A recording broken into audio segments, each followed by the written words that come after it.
Chapter 36. The Bloody Fork Part 2. The night was quiet save for the drumming of heavy rain pouring down from the heavens. The Riverlands have always been prone to rains owing to its tropical nature. In her lessons with Maester Luwin, she had learned her mother's homeland was filled with rivers. It was a land teeming with rivers, fords, lush green forests, and rich farmlands. And the rivers of the Riverlands get their water mostly from rain rather than melting snow, as is the case in the north. Right now, Arya appreciated the rain pouring down on her. It was cold, and it was loud. If she had a pot, she could get it filled by the time she finished singing the Bear and the Maiden Fair. Nonetheless, it provided her with the necessary cover for what she was about to do. Arya looked into the distance where the Frey soldiers were patrolling the walls and standing guard on towers on the ramparts. The towers were distinguishable because of the fires burning under the cover of roofs. The rest of the ramparts remained barely visible because of the rain and darkness of the night. This suited her just fine. Shadows were her allies and darkness no longer could cover her eyes. She saw the world with more than just her eyes. "I hope you know what you are doing, girl." Arya eyed the leader of the den. Sigorn was the man's name, and there must surely be an interesting story on how Jon managed to take charge of the wildling clans. Everything she had learned in Winterfell pushed her to not trust Sigorn and his men. But Jon was confident in the Dens. He claimed many of them were good climbers as they had scaled the wall. Arya thought that was impossible, but she never knew her brother to be a liar. "If you don't shut up, then the men along the wall will find us and pelt us with arrows. So, shut up and stay put." Arya snapped back at Sigorn. Her brother may hold these wildlings in high regard, but she did not like their attitude. Perhaps she was not in a good state of mind as she was lying flat down in the mud with cold rain pouring over her without respite. "The little wolf knows to howl," commented a wildling whose name she was not bothered to learn. Arya turned to her fellow Northmen by her side holding crossbows. Jon had loaned her the best crossbowmen in his army on her demand, and thankfully a few of them were Northmen. "If anyone speaks again, you are free to silence them with your bow." Her sharp order made the Northerners frantically nod, and then there was sweet silence except for the rain. She waited for the signal, and by signal, she meant her brother's dragon. It was quite a surprise for her to see the dragon with her own eyes. Of course, she had heard tales of the great green dragon that decimated the Lannister armies outside the walls of Riverlands in her journey. But seeing the dragon with her own eyes remained an experience of its own. Words could not describe the awe and wonder she felt when her eyes lay upon a living, fire-breathing dragon. For Arya, dragons were just beasts of wonder only found in old dusty tomes of Maester Luwin and stories of old by old Nan. She had fancied herself a dragon rider of the likes of Rhaenys and Visenya in her dreams. But dreams remained dreams, as there were no dragons to be found in the sky or any of the known lands. However, that was no longer the case. A dragon now soars among the clouds of Westeros. A dragon that's under the control of a Stark. Arya cared not what Jon called himself these days. He is a Stark and her brother for as long as she lived. Suddenly, she heard the sound of flapping wings drawing closer. She bunkered down and waited, keeping her senses sharp. An owl promptly landed on the ground just 1 foot away from her position. Undoubtedly, the owl was under Jon's control. "The time has come. Crossbowmen, take your position," Arya ordered. As the owl flew away, possibly to keep an eye on the ramparts, Arya along with the crossbowmen crawled through the mud towards the edge of the moat. Their movements were measured and silent. Once they reached the moat, the crossbowmen split into 2 groups on either side of Arya while working on their equipment. Meanwhile, Arya prepared herself by securing a roll of rope over her shoulder while making sure she had her knives and needle by her side. Careful not to make a sound, she slipped into the moat and slowly swam to the other side. Once she felt stone beneath her fingers, she held on and waited for the signal. Then she heard it, the flapping of the wings and the fear-inducing roar of her brother's dragon. "It has begun." Arya whispered, and she prepared herself. This was going to be her moment, she realized. Then a tower along the eastern rampart was consumed by dragonfire. Screams tore through the night sky, mixing in with the heavy rain. But Arya realized the screams were not yet to the intensity she remembered the last time she was at the twins. Not bloody enough for what they did to Mother, Robb, and Good Northman, Arya thought, as her knuckles squeezed down on the stone she was holding onto.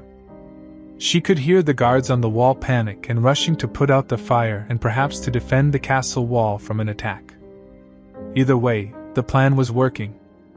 With the enemy distracted, Arya was left with a free hand to roll out her plan. Loose. Crossbow bolts began flying, not aimed at the enemy above but rather straight at the wall. Now, it was time for her to climb. XXXXXX Daeron circled the twins on Regal.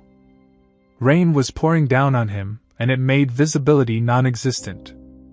But for a warg, day or night makes little difference. If his normal eyes could not see, then he'd just have to borrow eyes that saw the world in darkness. Owls remained a powerful tool for wargs during nighttime. His mind jumped to multiple owls and saw everything that was needed. Once he made sure Arya was in her position ready to act, it was time for his part. Let's burn some rats out, Regal. Daeron whispered to his trusted draconic mount. Regal let out a roar of approval and dived. He held on for dear life and maintained his vision through the owls flying over the castle and those that he left strategically along the ramparts. A small mental nudge from Daeron made Regal turn at an angle and made a sharp pull upwards while spitting out a plethora of red stone melting dragonfire on a tower. Winds howled in his ears and the rain hit him like bullets, but he still heard the screams of men as dragonfire turned men, stone and iron to ash. Just as he assumed, the men standing guard rushed to the burning tower fearing another attack. With the enemy's attention on his attacks, Arya was free to enact her plan. But things didn't stop there. He had his men gathered in groups near the eastern castle with some scorpions. They used the scorpions and the longbows to great effect and began pelting the castle defenders with scorpion bolts and arrows. Daeron flew high into the clouds while his mind went to the western castle where the river lords under Brynden Tully were harrying the defenders. Both castles were now being put to siege while Daeron flew around the stone bridge atop his dragon, bringing chaos into the ranks of the Frey soldiers. I hope this is enough distraction, Arya, he muttered, before urging Regal to set another tower on fire. Screams once again pierced the night sky as dragonfire burned brightly, wholly dismissive of the outpouring rain. XXXXXXXX. It was exhilarating and quite dangerous, but Arya loved it all the same. Looking down, she started at the row of crossbow bolts jutting out of the stone wall. It was a testament to her training and discipline that she managed to climb all this way up using the crossbow bolts as crutches. She thanked the lessons of Sirio Faro, which helped her balance her weight no matter the surface. The course she spent chasing after cats and learning from the feline creatures finally paid off. The crossbowmen also deserved their due. They were precise, and not a bolt was out of place. John really picked the best, Arya thought. Looking up, Arya tossed the rope to the rampart and climbed herself into the narrow walkway.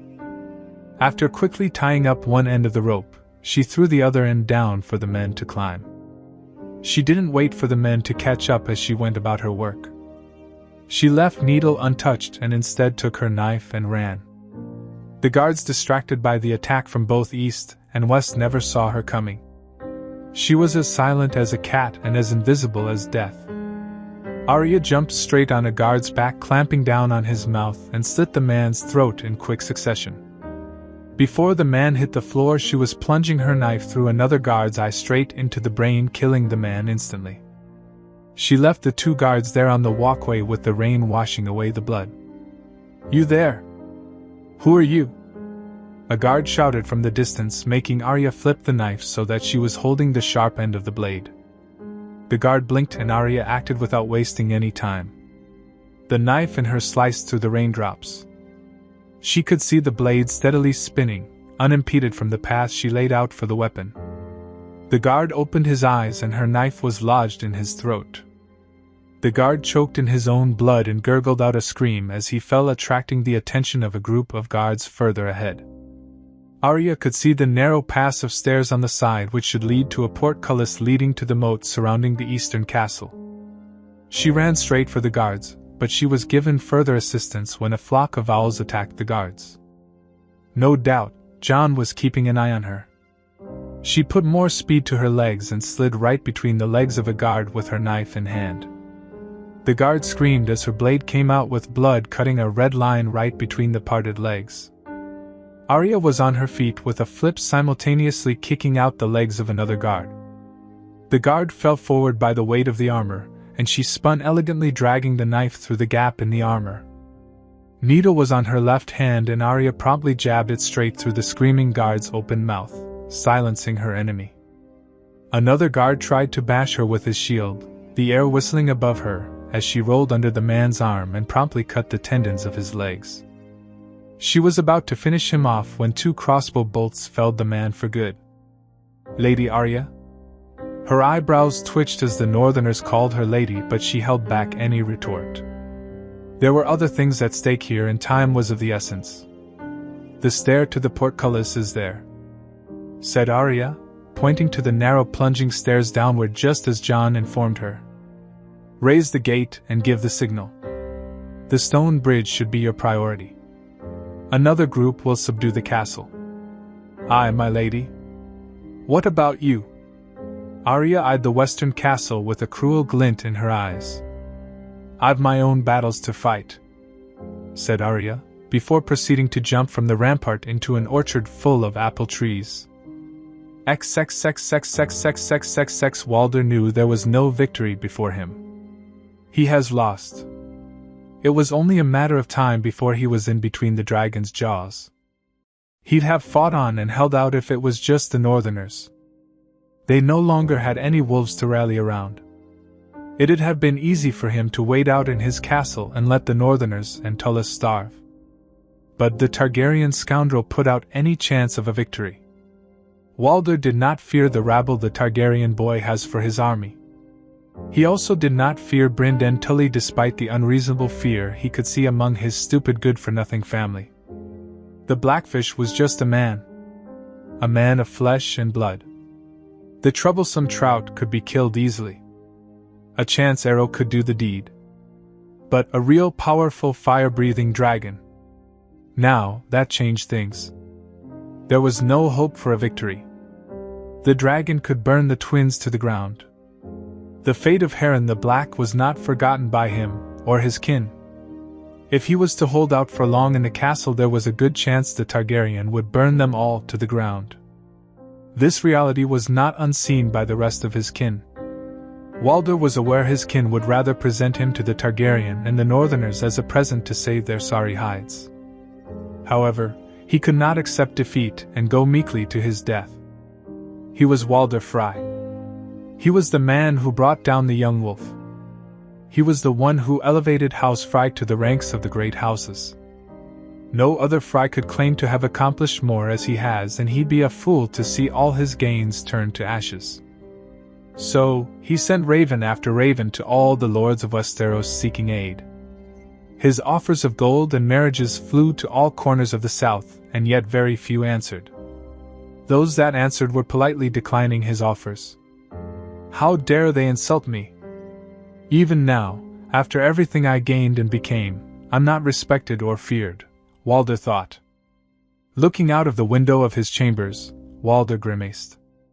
It was a sorry sight, his precious castle. The western castle was burning along the curtain wall.